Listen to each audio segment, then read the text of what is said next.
commencer par une petite phrase pour détendre l'ambiance qui était assez étendue. J'ai suivi à peu près les débats.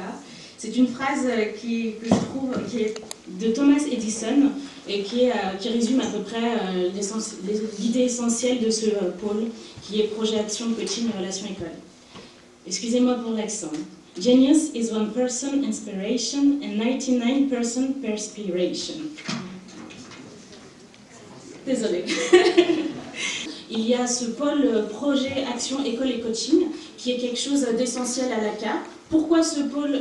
On sait absolument, on est tous certains que les jeunes sont la manne, voire la matière grise d'un État, que ce soit à Washington, en passant par Bamako ou Kigali ou Osaka, Koto, Kobe, comme vous voulez, mais dans tous les pays, on sait que l'enfant, le jeune, c'est l'avenir de la nation. Donc on a besoin d'avoir une jeunesse assez solide. Certes, il y a des ingénieurs ici dans la salle, il n'y a que des ingénieurs. Où sont ces jeunes sur qui la nation va devoir compter plus tard? Où sont ces jeunes? Ils ne sont pas là. Donc on a besoin de développer cette action et de justement montrer à ces jeunes qu'il y a des consultants, qu'il y a des ingénieurs, il y a des gens qui ont réussi et qui peuvent...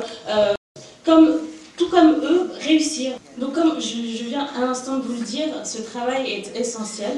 Et c'est pour ça que nous avons développé certaines missions sur le terrain, notamment en présentant des projets, en présentant des professions telles...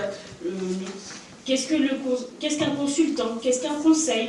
Puisque c'est vrai, c'est assez réservé et que les gens ne pensent pas parfois à devenir consultant ou autre. Donc cette présentation permet aussi de vous sensibiliser à cet enjeu, certes, mais aussi à vous montrer que c'est un réel impact. C'est vrai que là, avec l'élection de M. Obama, ça a changé une certaine donne et ça a donné une nouvelle impulsion. Et donc les gens sont encore plus sensibles à nos actions et sont plus réceptifs. Donc il faut pérenniser ce pôle et il faut absolument que l'on continue ce développement, notamment en faisant intervenir des professionnels du métier pour qu'il y ait un dialogue et qu'il y ait quelque chose de constructif. Bonsoir messieurs, bonsoir mesdames. Donc avant de vous expliquer en quoi consiste le pôle événementiel, je vais me présenter brièvement. Donc je suis Ayman Ajami, je suis membre au sein de l'ACA, cela fait bientôt 1 an, voire 1 an et demi. Je fais partie du pôle événementiel et le pôle événementiel est un pôle, je dirais, fédérateur au sein de l'ACA. Pourquoi? Je vais vous l'expliquer. Aujourd'hui, l'ACA, nous avons des valeurs qui sont de croire en la capacité, au potentiel en fait, du continent africain. Nous avons aussi la volonté de tisser du networking et de rencontrer des personnes afin d'échanger avec elles pour justement s'agrandir personnellement et aussi sur le plan professionnel. Et tout cela, il faut bien un endroit, il faut bien un environnement qui puisse permettre ces échanges-là et aussi faciliter la rencontre avec des personnes qui ont des profils différents de soi. Donc, et ce ciment au sein de l'ACA, c'est le pôle événementiel. Donc je vais vous décrire ce que c'est que le pôle événementiel et les actions aujourd'hui concrètes que nous menons au niveau du pôle événementiel. Donc nous avons des activités de détente et qui sont donc des occasions pour réunir et fédérer les membres et les sympathisants de l'ACA autour justement de, par exemple, vous avez des échanges qui sont faits avec des rencontres after work, vous avez des soirées bowling, nous avons mené des organisations pour justement faire des concerts, des expositions, des théâtres, etc. Nous avons aussi la volonté de faire des projets plus ludiques, notamment des rencontres sportives entre les membres et les sympathisants de l'ACA, avec pourquoi pas d'autres associations, d'autres entreprises. Récemment, nous avions effectué un match avec une association et nous avions constitué une équipe au sein de l'ACA.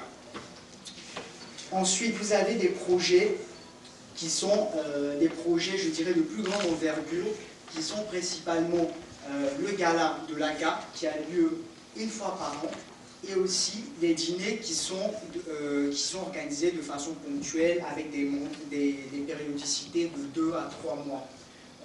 Donc c'est justement ces dîners aussi, ces galas sont marqués par la présence d'invités, je dirais, exceptionnels, qui sont issus de secteurs différents, issus des secteurs de la banque, de l'assurance, de l'industrie, du conseil et de l'audit, comme a pu nous l'écrire Samuel précédemment. Donc ce sont des personnes, des interlocuteurs de haut niveau qui ont des postes clés dans les organisations dans lesquelles elles font partie.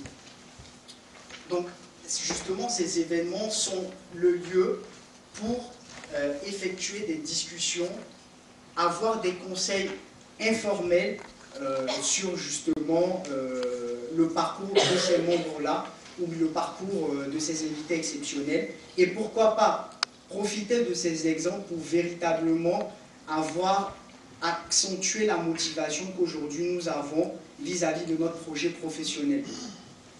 Donc je vais vous prendre des exemples concrets d'événements que nous avions réalisés pendant l'année 2007 et l'année 2008 et que nous continuerons à mener pour l'année 2009. Donc nous avions organisé un dîner le 19 juillet 2007 avec comme membre d'honneur M. Amadou Rémy, qui est président du conseil d'administration de Deloitte France. Nous avions aussi un dîner le 25 octobre de la même année avec plusieurs invités d'honneur, notamment marqués par l'associé Messial Tal, qui est associé d'INEOM, et aussi le directeur général de Total Aviation au niveau mondial.